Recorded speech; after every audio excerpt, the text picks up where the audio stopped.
Hey everyone, it's Megan. It is Friday. It is around noon, East Coast time. I had an audition this morning and I'm running around today.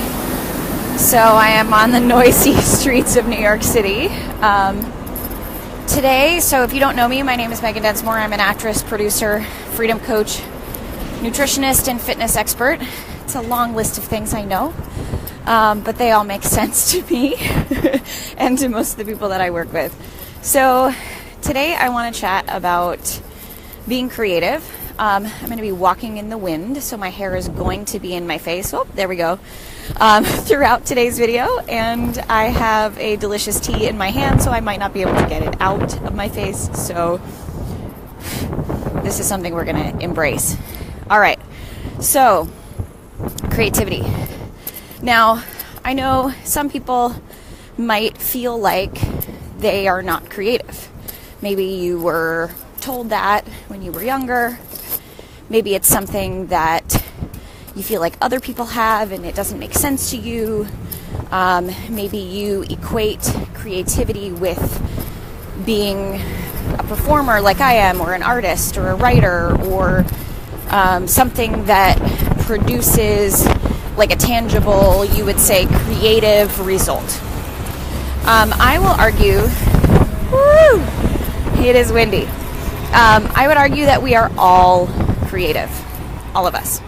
And I would broaden the definition to say that being creative just means thinking flexibly and thinking on your feet, being willing and able to pivot from one direction to another, being able to think about different options in a given situation.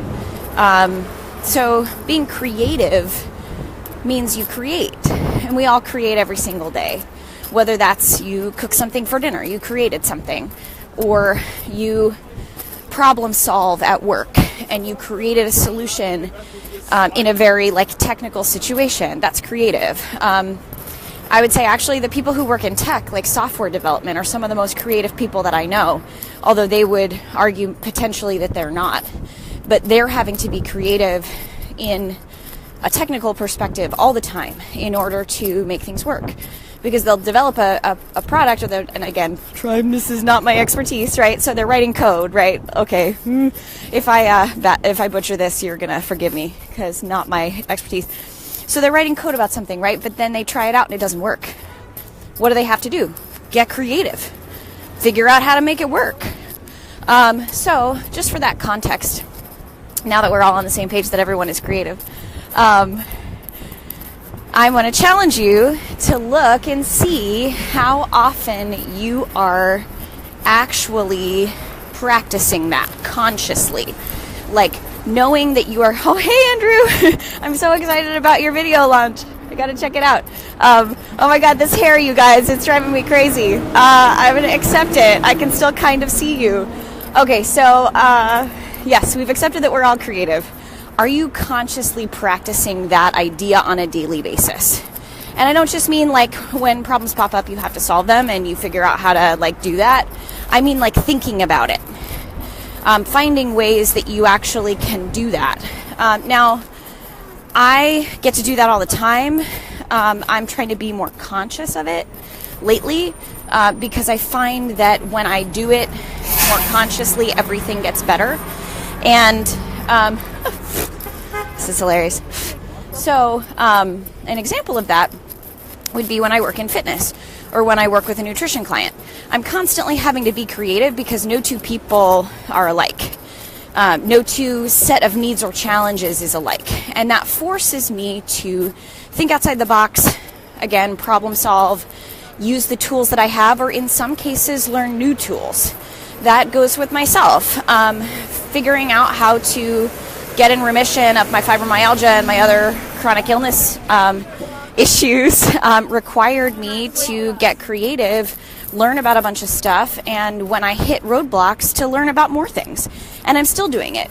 One of the most recent things that I really love is I've learned about kinestretch, which is a really awesome modality that I hope I can learn more about. And I started doing that when I started having an issue with my hip that wouldn't respond to any of the other hundreds of modalities that I already knew. So I found that, and it's been incredible. So figuring out how to, again, think outside the box, see what tools you have, get new tools when you don't have enough of them. This is how I think we find and develop more and more freedom, which is always what I'm talking about. But again, you can apply this concept to anything. I've been applying getting creative to a recent sort of career adaptation and change thing. I think priorities also come into play. So my priority is to continue to stay the course. I audition a ton as an actor. I sometimes make enough money to pay all my bills as an actor. Not all the time. I sometimes do. So I'm a pro and I'm winning. I also have a lot of incredible projects in development as a producer, and I don't yet make a bunch of money as a producer, but probably I will someday, which means I got to stay living in New York City. And I got to be creative to figure out how I can keep my time available for me to continue to audition and continue to develop my producing projects and my entrepreneurial pursuits.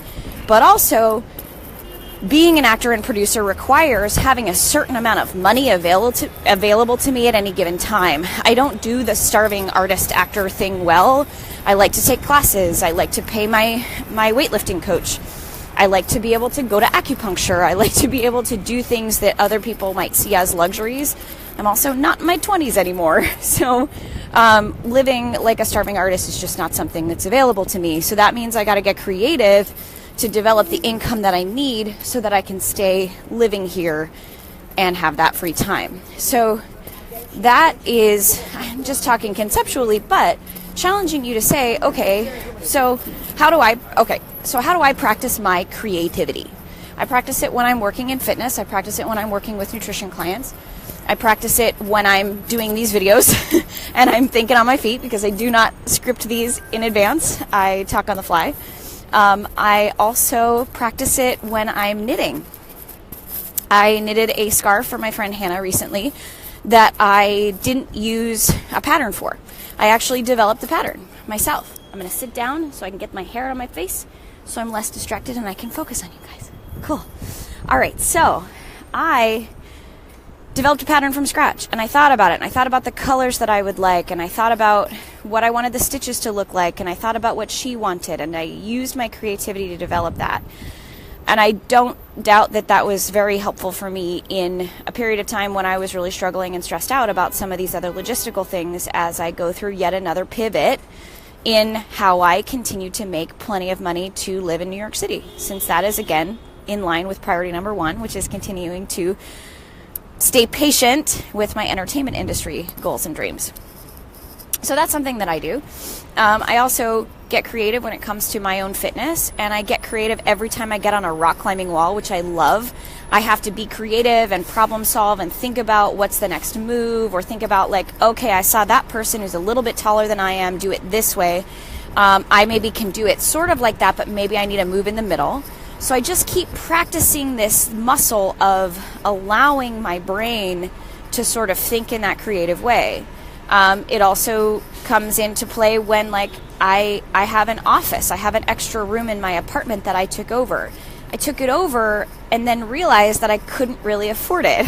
So I rent it out on Airbnb a little bit, but I still use it as my office. That was thinking creatively to think about, okay, eventually that's not something that I want to do, and I don't really want to maintain it forever, but for right now I can do that a little bit to help offset those costs and then still get that space when I need it. So just thinking about how you can leverage your time and your thoughts. Like, again, I realized that I was working with in-person fitness clients and helping them with a lot of stuff that could be done online. Last year I launched an online workout program, taking that knowledge and putting it together. Is it perfect? No. Do I need to figure out how to sell it better? Yes. I'm doing that, but I was able to take that knowledge of mine and leverage it into a program that has a bigger reach and has an unlimited earning potential. So I don't have all the answers. Don't be afraid to take a risk if something sounds like it's a good fit, or if it sounds like, well, if it makes you feel creative and you feel passionate, take it on, and step away from whatever your career or business or whatever that is, and think of something else that you can do as a hobby that's fun in your spare time that utilizes your creativity. And that could be any millions of like things. Again, I love to knit, I love to rock climb, but think about what you like, and think about what keeps developing that side of your brain. And maybe if you're really just not feeling creative, temporarily make your hair pink. I recommend that. That makes you feel creative. All right, everybody. I'm Megan Densmore. I'm an actress, producer, freedom coach, and I go live every Friday around noon. Whether I'm home, whether it's a perfect environment, whether the wind is blowing, whether the hair is in my face, whether I have bad sound or good sound, I do it. I think it's important. So I appreciate you watching and sharing. Thanks, everybody.